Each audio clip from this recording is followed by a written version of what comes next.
Thank you very much, distinguished guests, ladies and gentlemen.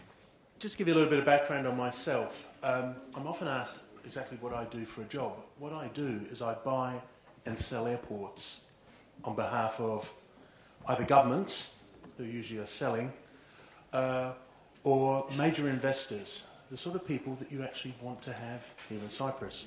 The major pension funds, major sovereign wealth funds, major banks, who are trading in, investing and buying infrastructure. Now, strangely, one of the first investments that many of these funds make when they are looking around the world, when they first enter a new geographic market, is the airport. Why is that? It's because the airport is the gateway. It is because if they don't have an airport that's functioning, if they don't have an aviation sector that's functioning, if they don't have a transport sector that's functioning, then it's very hard to get everything else working. And it also becomes a bit of an introduction to them, to the country itself. So while I'll be talking about tourism, I'm also going to be talking about business and the importance of connectivity. And I'm going to be taking a little bit of an outside-in approach, so looking at some of the global trends that are happening in aviation and looking at how they may affect Cyprus, how they have affected it in the past, and maybe where some of the opportunities for the future may be. First thing I'll do is throw up a heat map. It's a little bit hard to tell from the colours, but what this effectively represents is the dark areas on the map are the areas in the last 7 years where we have seen significant growth in terms of aviation. And beside them are the predictive numbers for the next 5 to 7 years, which are effectively coming from IATA in terms of where the future growth is going to be. When we're looking at aviation traffic growth, we're talking emerging markets. We've talked about the BRICS. You also have to talk about the new term, which is MINT. For those of you who don't know, that's Mexico, Indonesia, Nigeria, and Turkey. Why are these countries important? These countries are important because they're generating growth. In the longer term, they're going to generate tourists. In the longer term, they are going to generate the majority of the traffic growth that comes into Europe. But today, they're also generating business growth and business connections. And the markets, rather than European countries looking for markets in the emerging markets are coming here looking for markets. Now, what's clear is that aviation growth has slowed right down in Europe and in North America. When we value airport assets, one of the things we look at and we talk about is the GDP multiplier. And one of the assumptions in the past has always been that when you look at a country's GDP, you would assume that the multiplier was 2. That is, if GDP was running at 3% growth, then we'd expect aviation growth to be running at 6%. And through the 80s and into the 90s, that was pretty consistent. Then things started to change. In the US now, we're probably looking at a GDP multiplier of 1.1. In Europe, Western Europe, I'd contend it's about 1.2, 1.3. Eastern Europe is holding things up at around about 1.6. To get that 2 multiplier, you have to look at Africa, Latin America, Asia and the Middle East. It actually gets worse than that. When you actually look at the future breakdown in the numbers, where the future growth in Europe and North America comes is actually inbound from those emerging markets, rather than outbound. So the generator of growth is coming from somewhere else, beyond your control. If we look into the future, we're still looking, and even with what I would suggest are some optimistic numbers coming from IATA, around about 4% growth coming from Europe and North America, but growth in the 6-7% for the rest of the emerging markets. So it gives you a little idea in terms of targeting. It also gives you an idea about how the world is changing. What we're looking at here is international transfer passengers, so intercontinental transfer passengers. How many are being generated and where are they going to? Now, if you'd asked me this 10 years ago, I would have said, well, the majority of international transfer passengers are coming through the European hubs. All the traffic from Southeast Asia, all the traffic from the Middle East would turn up in Europe, it would turn up in London, it would turn up in Paris and Frankfurt, and then would cross the Atlantic. No more. And there's a whole variety of reasons for this. And obviously one of the big reasons for this is the growth of the Middle East hubs, and also, just as importantly, the growth of the Middle East carriers. And it's not incidental that the two of them have been generated together. One of the key things that you see in terms of aviation development in the Gulf is that it is a combination of new technology giving geographic advantage, plus government will to make investment. So first of all, in terms of technology, as aircraft range has increased and new aircraft have come into creation, one of the things that was identified very early was that you had the ability from the Middle East to service all global markets. This has never happened before. You've always had to change planes if you wanted to go to the US from the Far East or from the Middle East in Europe. You don't have to anymore. You can fly direct. You can fly from the Middle East direct to Latin America. You can fly direct to Australia. I can tell you one of my clients, the Singapore government, is very concerned about the fact that they actually grew their hub on the Kangaroo route, taking traffic from Europe to Australia. That's all gone. Qantas no longer hubs through Singapore, it hubs through Dubai. So things have changed in terms of technology. And then government has invested. They've invested in airlines. And we've talked a little bit about all the A380s that are turning up in the Middle East. And they've also invested in airports. And some of the biggest airports in the world are being built in the Gulf right now. But as also has been identified, there's real reasoning behind this. There's real thought. The leaders in the Gulf countries had seen what places like Singapore had done. And they realised that by being a hub, you became not only a hub for transport, but you became a hub for commerce, and then you could also become a hub for tourism. And they've certainly focused in terms of now Dubai, which used to be one of the cheaper destinations for short breaks, especially from the UK market, has now become very much a premium market and an elite market, focusing purely almost on five-star hotels. How have they managed to do that? It's because they realised the linkage between their transport policy, their investment strategy, and what they did with tourism. But also there are the carriers, and this has a real impact. The new carriers that have grown in terms of Emirates, Etihad and Qatar are completely changing the way that European airlines work. As European airlines, in terms of their long-haul networks, have withdrawn to their major hubs, what has happened is the regions are being serviced by the Middle East carriers, who are basically taking all the traffic that's heading east. But not just that, but also the traffic heading south. One of the biggest growth markets for the Middle East is Africa. So, how are they doing that? Well, they're doing it by buying as much capacity as they possibly can and providing a quality service at a decent price, but also they're being smart about it. If you look at what Etihad is doing, it's buying up large stakes of European regional carriers. Why are they doing that? They're doing that because they can't get the traffic rights in Europe that they need. But they need to feed the hub. So what do? They go in with minority stakes, which traditionally has been seen as a poor business model, because you need control, but they offer investment on top, and that does give them the control. And that has allowed them to build a network within Europe, and a network that will develop their hub further. Now, the choice for a country like Cyprus is Do you get on the bandwagon and work out how you can use that to your advantage, use those fifth freedoms?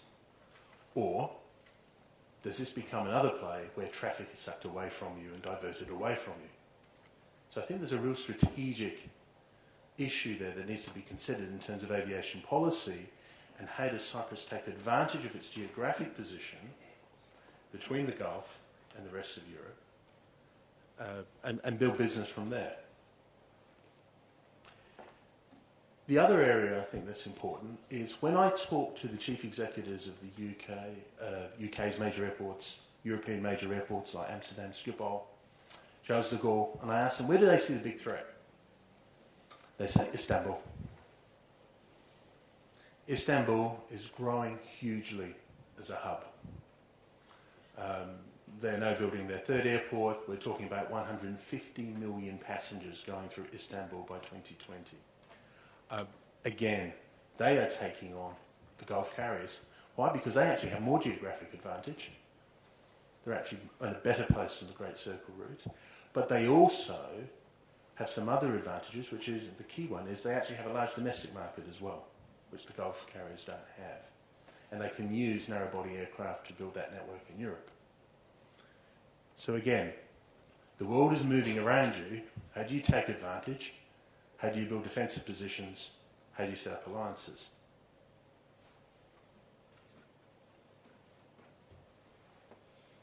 And again, everything that you may have thought about the aviation industry is changing. The world as we've known it, even in the last decade in aviation, is changing. Let me start with low-cost carriers. I would now contend that every carrier that is successful in making a profit around the world is a low-cost carrier. The Gulf carriers are low-cost carriers. Even British Airways is now a low-cost carrier.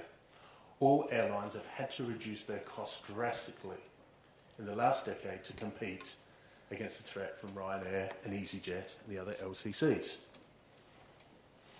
So if they're not competing on cost, what are they competing on? Interesting case in point. We had a low-cost carrier, Virgin Blue, developed in Australia after the collapse of Ansett. So effectively we had a domestic monopoly with Qantas. So Virgin Blue was set up as a low-cost carrier to compete and immediately grabbed around about 25% of the market. It grew, and it stopped growing. And the reason it stopped growing was because there was only a limited amount of low-cost type traffic available in the Australian market. A lot of traffic is actually business traffic, high-end traffic, and that's where the yield was. And we've had that discussion about you can have full planes, but it doesn't mean you're making any money. So Virgin Blue has now become Virgin Australia, and it has a business class at the front of the cabin. They now have lounges. In fact, they are outdoing Qantas at their own game, and they've created a full-service carrier. At the same time, they've gone and bought a low-cost carrier, Tiger, so they can still compete in that sector. And Qantas now has Jetstar as their low-cost carrier. But there was a very quick recognition that they had to build yield rather than just traffic, and therefore they changed the business model. We are now seeing that happening in Europe. I would contend that EasyJet is actually two separate airlines. There's part of EasyJet that flies to leisure destinations, and there's part of EasyJet that flies between major airports and is carrying a majority of business travellers. I would also contend that Ryanair is reaching the limits of growth under its current model. And we're seeing that Ryanair is changing its behaviour in the market. All of a sudden, talking about the customer. It used to make a virtue of ignoring the customer and simply providing low prices. We're getting to a point of saturation with low-cost carriers in Europe. So they have to focus now on yield. That changes the model. And because these carriers can move their aircraft fleet and base their aircraft fleets anywhere in Europe, we also now seeing changes. When Malev went bankrupt in Budapest, in the old days we would have expected that the airport of Budapest would have been empty for years. The low-cost carriers replaced the capacity within 2 weeks. Now, unfortunately, the airport lost a lot of money because they all went on new route discounts, but the capacity was there. And that's because we now have airlines that can simply shift their business, their planes, their crews at a moment's notice. So that makes Europe very, very competitive, but it also gives you the opportunity to grab base aircraft, and that was mentioned before. I did some work on APD, the passenger tax that was put in place by the UK government. We saw 30 aircraft shift out of the UK and move to Eastern Europe. Each of those aircraft represented, we reckon, between 150 and 200 jobs, direct.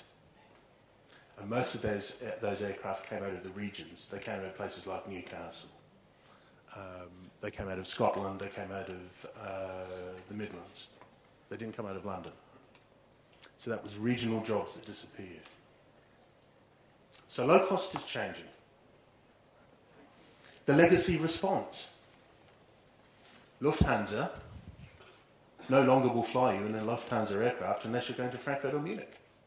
If you want to go to anywhere else in Germany, you have to fly Germanwings. This is part of the new response. Low-cost response. Intra-European travel is changing. We're seeing a reboot of the charter model. Charter has not died, as everybody predict. It's just morphed and changed. The charter markets are looking now for yield.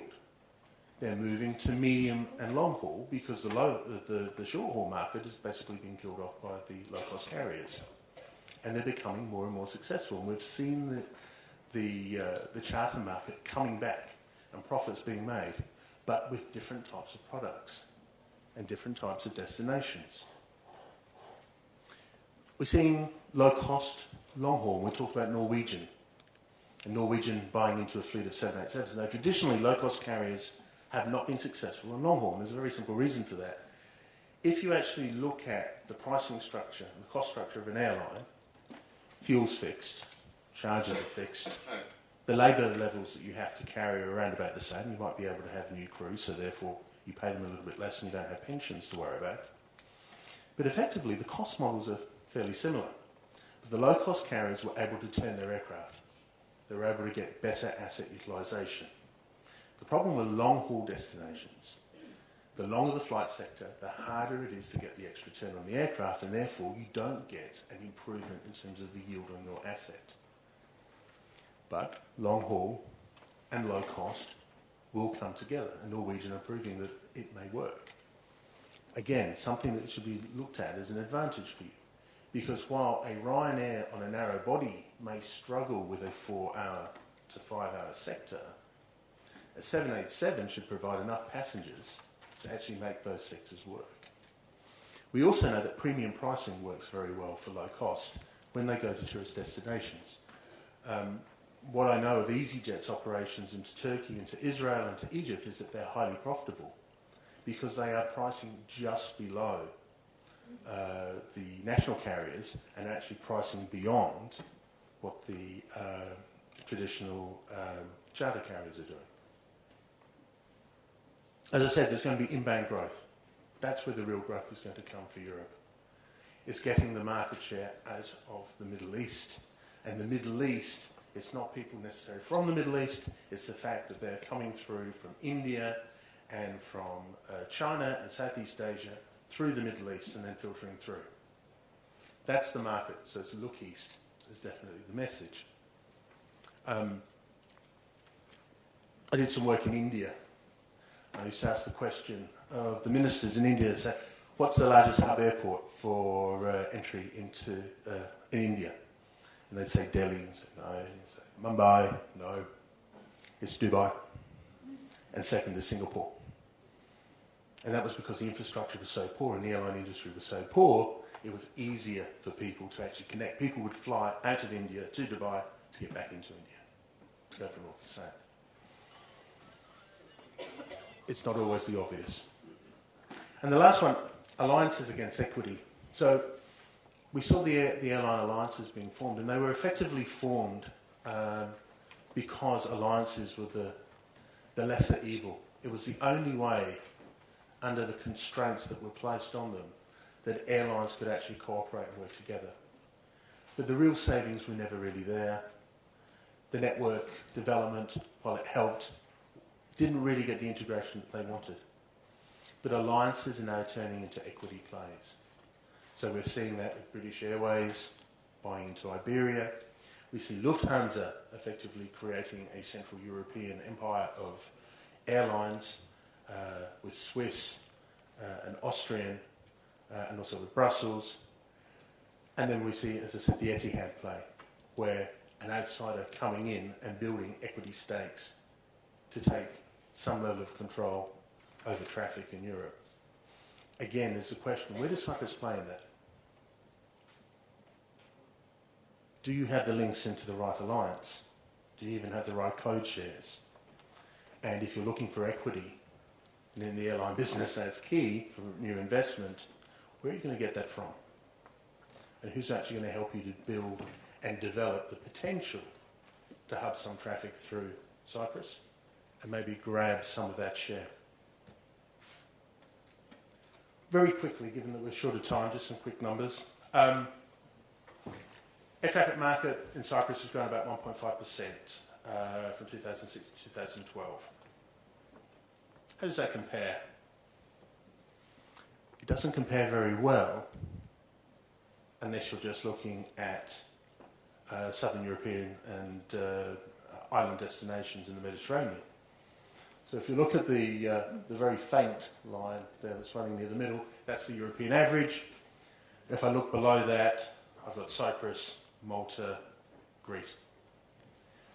The line that goes straight up into the air, that's Turkish growth.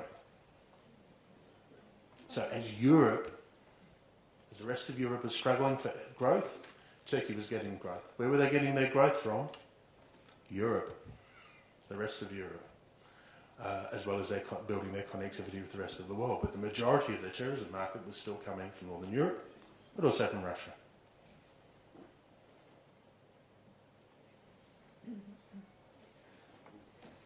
One of the other things, I was looking at the numbers.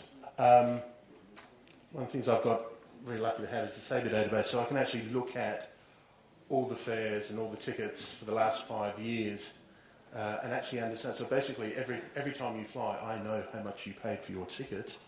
It's a useful analytical tool. So one of the things I can see is there's actually been a decrease in seat capacity coming into Cyprus. So you've had about a 1% growth. That's been a growth in terms of utilisation, but the actual seat capacity is falling. If you also look at the way the market share has split, you see that Cyprus Airways used to have around about a third. It's now less than a quarter. And the low-cost carriers, as we expect, have increased their share. But also the Middle East carriers are now moving in as well. So the market is shifting.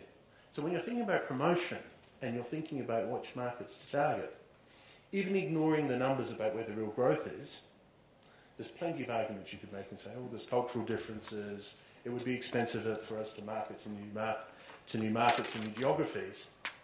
Look where the seats are. It's probably better to market to where the seat capacity is available, not to where the seat capacity used to be.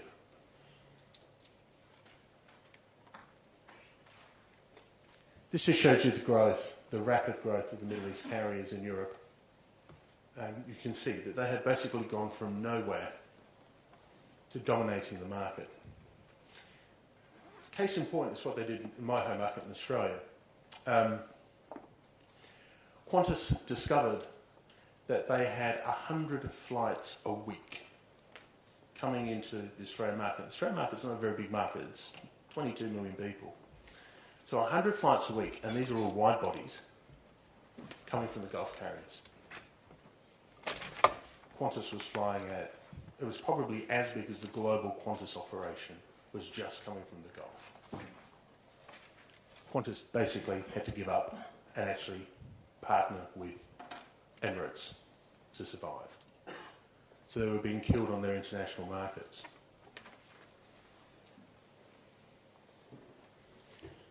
And then just one last thing. I was interested in knowing, and this is a business market question, where do Cypriots fly to connect to the rest of the world? If they're not flying direct out of Cyprus, where do they go? What I found was, if I looked at 2002, you flew to Frankfurt and Amsterdam. Interesting. When I looked at 2012, Athens and Vienna, complete change. Actually, the other interesting thing is the numbers for Frankfurt have hardly changed, but what's happened is Athens and Vienna have massively overtaken and grown. And then you've got the new players. So Dubai has moved up the table. And here's the thing. Dubai has moved up that table with 1 777. What would happen if they flew 2? All of a sudden they'd become one of the major players. This is the advantage of attracting wide-body aircraft. And then we see Bahrain and Abu Dhabi have now appeared. So the market is already shifting to that move east.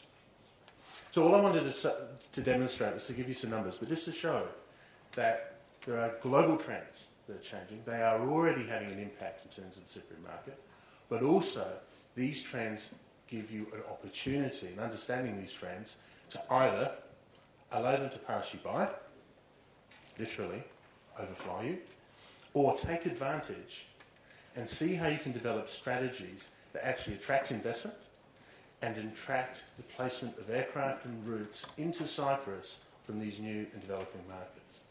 Thank you.